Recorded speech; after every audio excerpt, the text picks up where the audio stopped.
नमस्कार, मी श्रीधर कुलकर्णी। आज आपल्याला शेअर मार्केटमध्ये काय घडामोडी घडल्या या संदर्भात थोडक्यात माहिती सांगणार आहे। आज आठवड्याच्या पहिल्या कामकाजाच्या दिवशी सकाळी मार्केट सुरू झालं तेव्हा तेजी होती आणि दिवसभर ती तेजी टिकून होती। मार्केट संपताना सेन्सेक्स 308 पॉईंटने वाढून 77,301 वर बंद झालेला आहे। निफ्टी हा 92 पॉईंटने वाढून 23,558 वर बंद झालेला आहे।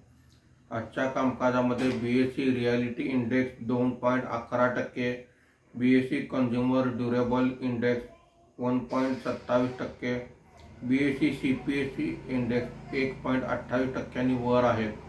बीएसई मिड कॅप इंडेक्स 0.43% आणि स्मॉल कॅप इंडेक्स 0.96% वर आहेत।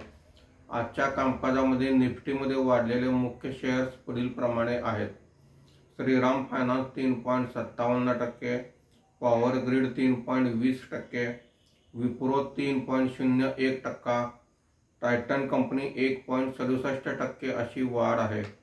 आज निफ्टीमध्ये घसरलेले मुख्य शेअर्स पुढील प्रमाणे आहेत।